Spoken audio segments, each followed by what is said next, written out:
Тергөө иш-чарасы негизинде тургун үй-жайларда карап текшерүү жүргүзүлөдү.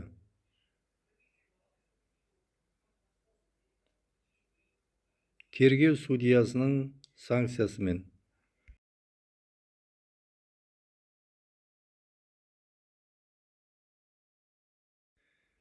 Қазақстан Республикасында еңбек заңнамасын сактауду, бакылауду жүзөгө асырады.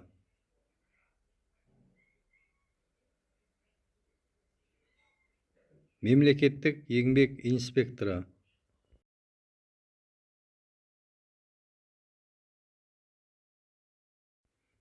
мемлекеттин негизги кызметін жүзөгө асырууда кукуктук жүйөнү калыптастыратын мемлекеттик баскаруудун максаты.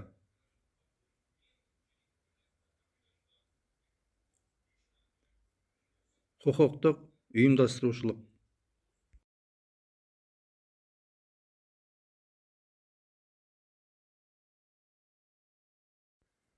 Азаматтык кукуктарды коргоо жөнүндөгү негизги орган.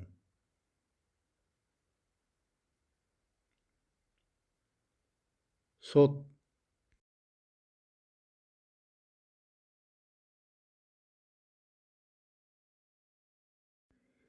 Адвокатка коюлатын міндетті талап.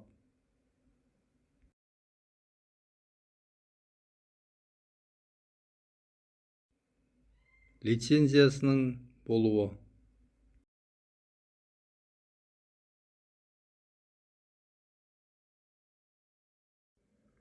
Өз өмүрүнө төнгөн кауіпке, мүлкүнө, мүдделерине кайшы келмейтін барлық амалдармен каршы туруу әрекеті.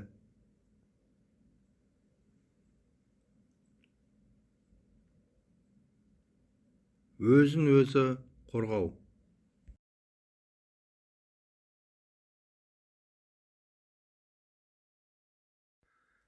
Кукуктук мемлекетке тән сипаттар.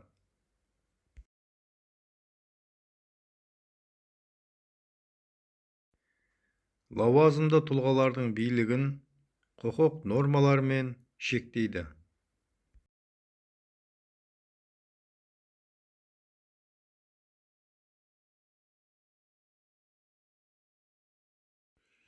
Нормативдик эмес кукуктук актыны көрсөтүңүз.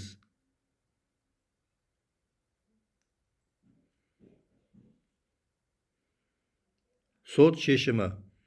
Нормативдик эмес кукуктук акт кукуктук нормаларды камтымайтын жазбаша ресми кужат. Бул актилер жеке тұлғалардың кукуктары мен міндеттерин жүзөгө асырууга багытталган. Ол актилерди өз кузурети шегинде уәкилеттүү органдар кабылдайды. Мисалы, сот шешими, башчылардын буйруктары, аткаруучу органдардын түшүндүрмеси, акимдердин шешимдери және тагы баскалар.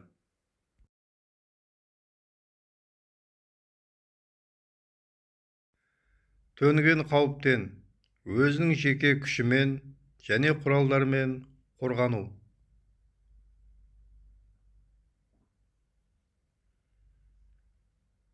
Өзүн өзү коргоо.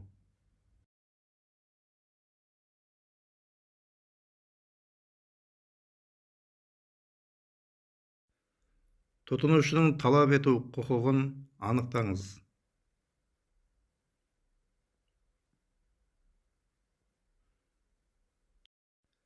Товарды окшош маркалы өнүмгө алмаштырууга.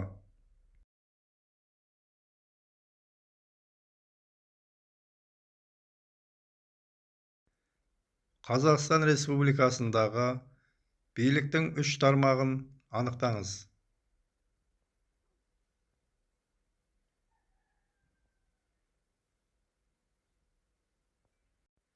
Заң чыгаруучу, аткаруучу, сот бийлиги.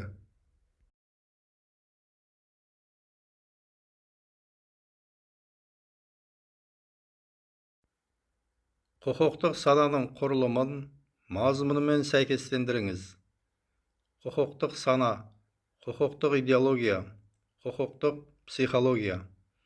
Заңда эмоциялар, сезимдер, тәжірибелер, көңіл күйлөр жыйынтыгы.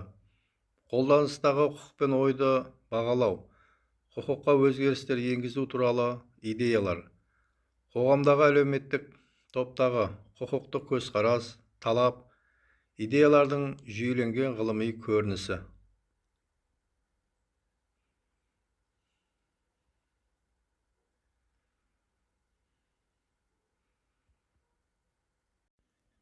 Бұл жерде о нұсқасы дұрыс.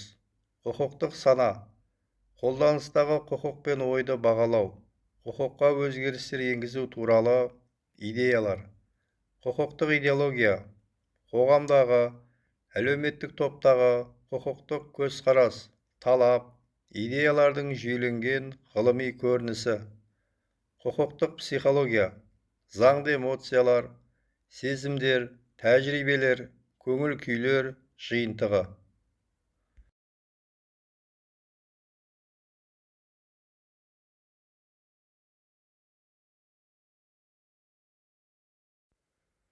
Сатушының міндеттеріне жатпайды.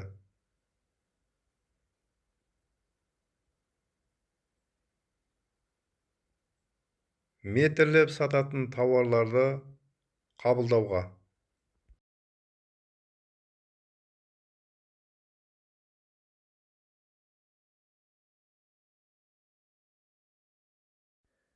Қазақстан Республикасының азаматтарына 10 сотық жер тегін беріледі.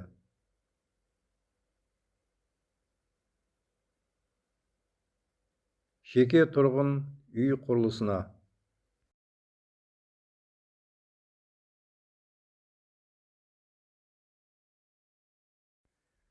Сайлау жүйесінің негізгі түріне жатпайды.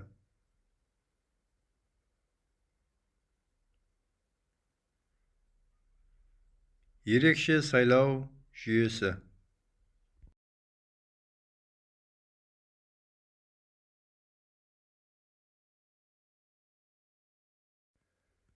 Қылмыстық құқық бұзушылықтың субъектісі.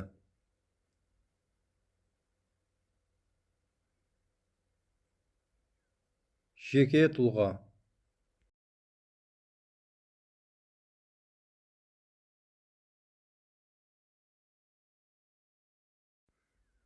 Әкімшілік жауаптылықтың тәрбиелік функциясының мақсаты.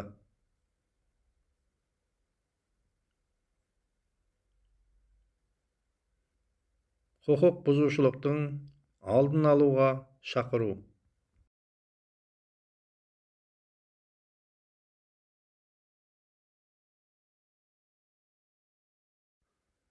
Азаматтық құқықтың жеке мүліктік емес игіліктер мен құқықтар объектілеріне жатады.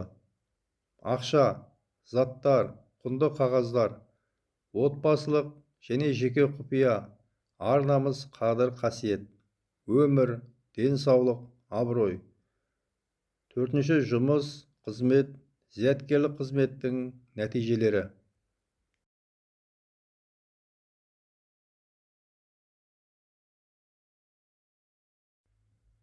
Бұл жерде дұрыс жауап Д нұсқасы.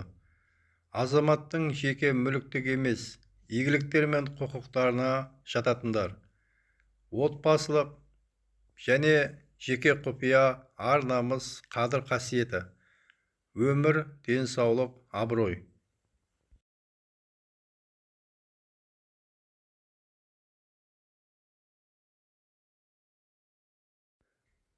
Құқық қорғау қызметінің қағидаттарын анықтаңыз.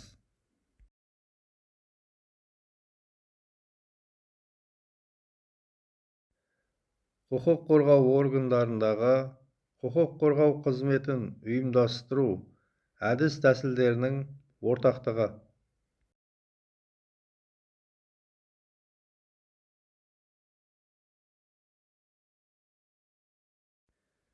Сот талқылауы кезінде залдағы тәртіпті қадағалайды, сотқа көмектеседі, судьяны және басқа да іске қатысушыларды күзетуді жүзеге асырады.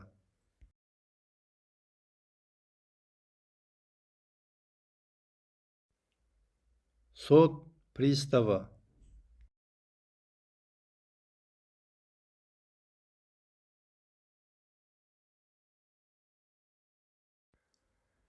Конституцияның функцияларын мазмұнымен сәйкестендіріңіз. Құрылтайшылық, құқықтық, ұйымдастырушылық.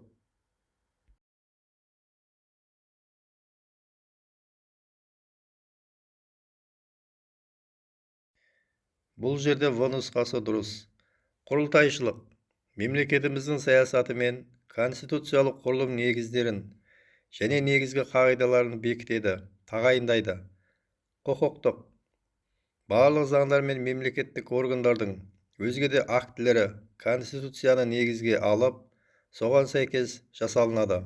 Ұйымдастырушылық конституция барлық мемлекеттік органдардың әрекет ету формасы мен негізгі функцияларын жүйесін бекітеді.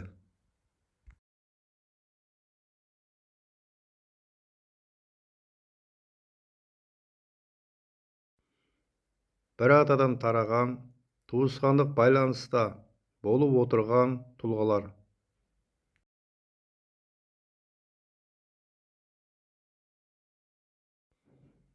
Туысқандар.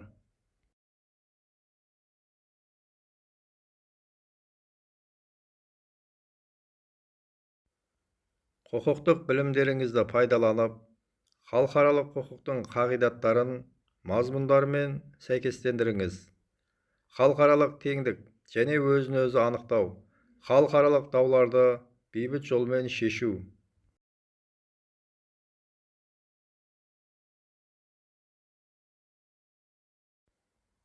Бұл жерде дұрыс сәйкестік Д нұсқасы. Халықаралық теңдік және өзін-өзі анықтау. Сыртқы күштің араласуынсыз саяси мәртебесін анықтайды. Өзін-өзі басқару нысанына егеменді мемлекет құру. Халықаралық дауларды бейбіт жолмен шешу қағидатына. Дауларды бейбіт жолмен шешу міндеті. Дауларды шешуде бейбіт құралдарды қолдану.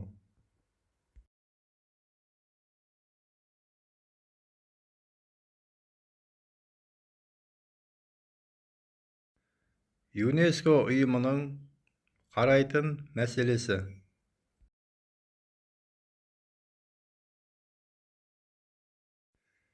Білім саласындағы кемсітушілікті жою.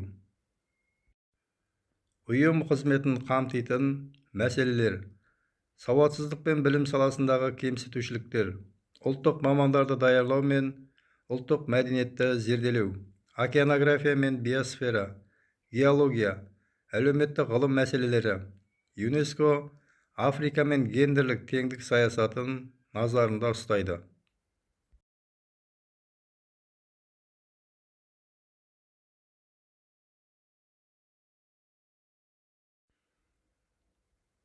Сызба негізінде сот төрелігін жүзеге асырумен байланысты кепілдікті анықтаңыз.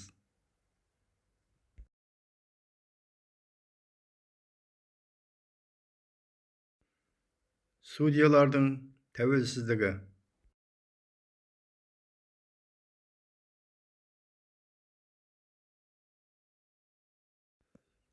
Сызба негізінде кәсіби делдалдың көмегімен дауды шешу тәсілін анықтаңыз.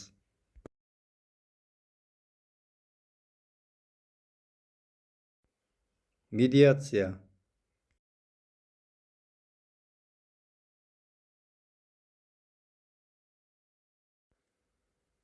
Сызба негізінде сот актісі заңды күшіне енгенге дейін іске қатысушылар тарапынан берілетін шағымды анықтаңыз.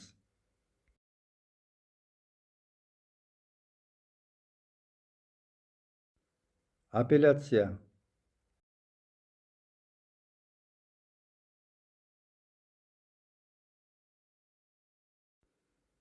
Сызба негізінде медиацияның сот ісінен ерекшелігін анықтаңыз.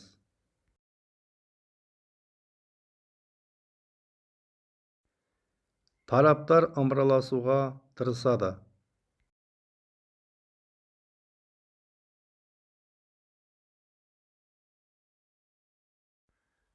Сызба негізінде дұрыс дәйектерді анықтаңыз. Адвокаттар сот төрелігін жүзеге асырады. Құқығы бұзылған адам сотқа талап арыз арқылы жүгінеді. Сот актісін кассациялық тәртіппен жоғарғы сот қарастырады. Медиаторлар мұраға құқық туралы куәлік береді. Жоғарғы соттың төрағасын премьер-министр тағайындайды.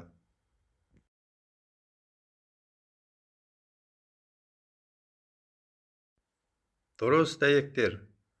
Құқығы бұзылған адам сотқа талап арыз арқылы жүгінеді. Сот актісін кассациялық тәртіппен жоғарғы сот қарастырады.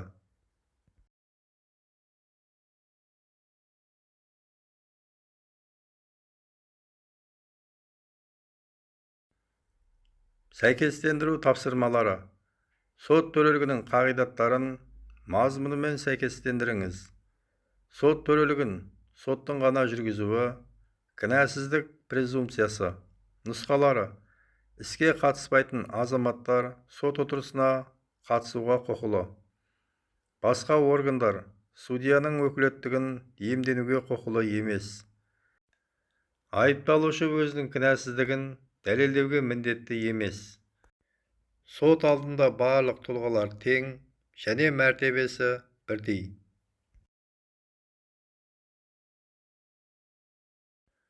Дұрыс дәйектер. Сот төрелігін соттың ғана жүргізуі. Басқа органдар судьяның өкілеттігін иемденуге құқылы емес. Кінәсіздік презумпциясы. Айыпталушы өзінің кінәсіздігін дәлелдеуге міндетті емес.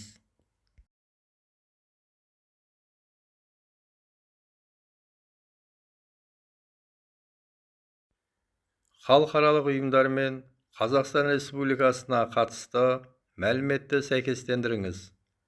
Шанхай ынтымақтастық ұйымы, Біріккен ұлттар ұйымы. Нұсқалар.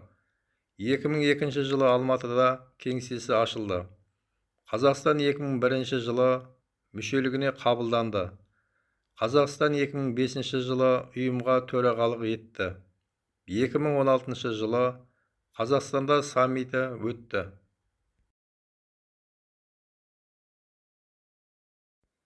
Дұрыс сәйкестік. Шанхай ынтымақтастық ұйымы. Қазақстан 2001 жылы мүшелігіне қабылданды. Біріккен ұлттар ұйымы. 2002 жылы Алматыда кеңсесі ашылды.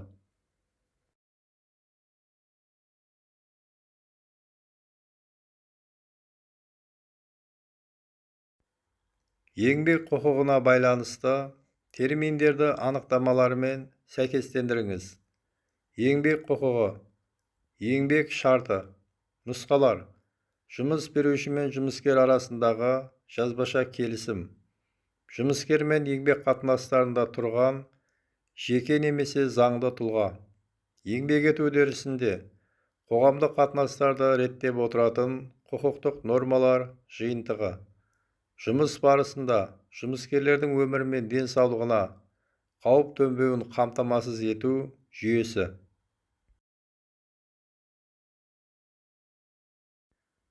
Дұрыс сәйкестік. Еңбек құқығы. Еңбек ету үдерісінде қоғамдық қатынастарды реттеп отыратын құқықтық нормалар жиынтығы. Еңбек шарты. Жұмыс беруші мен жұмыскер арасындағы жазбаша келісім.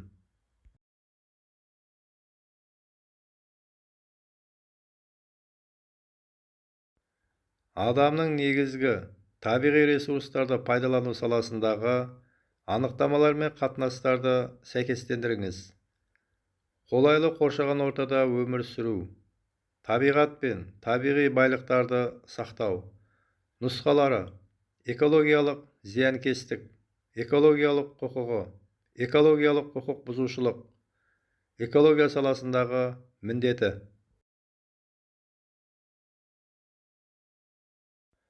Дұрыс сәйкестік. Қолайлы қоршаған ортада өмір сүру. Экологиялық құқығы. Табиғат пен табиғи байлықтарды сақтау. Экология саласындағы міндеті.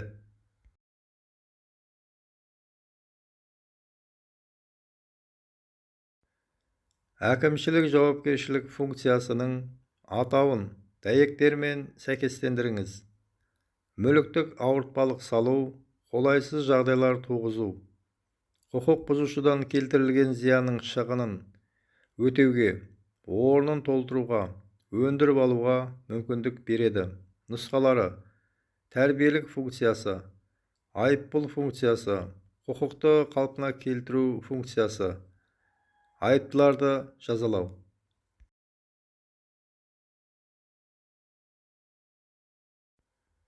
Дұрыс сәйкестік: мүліктік ауыртпалық салу, қолайсыз жағдайлар туғызу, айыппұл функциясы. Құқық бұзушыдан келтірілген зиянның шығынын өтеуге, орнын толтыруға, өндіріп алуға мүмкіндік береді. Құқықты қалпына келтіру функциясы.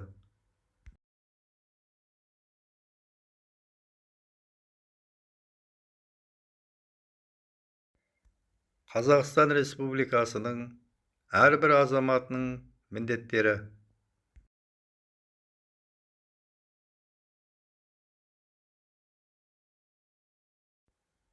Қазақстан Республикасын қорғау, мемлекеттік рәміздерді құрметтеу, Қазақстан Республикасының Конституциясын сақтау.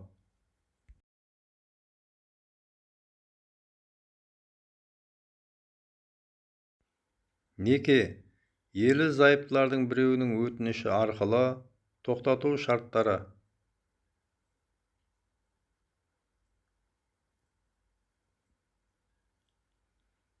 Ерлі-зайыптылардың біреуі хабар-ошарсыз танылса, біреуі 3 жылдан кем емес мерзімге сотталса, іс-әрекетке қабілетсіз деп танылса.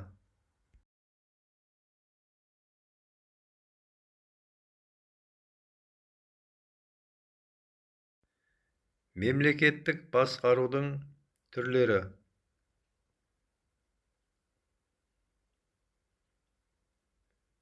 Аумақтық, салалық.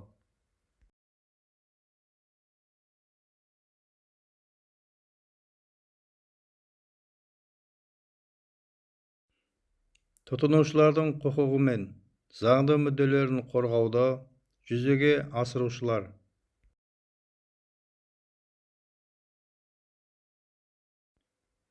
Сот.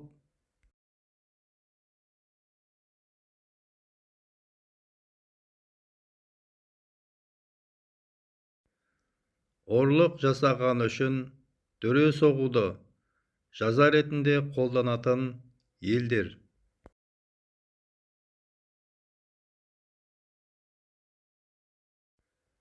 Иран, Судан, Сауд Арабиясы.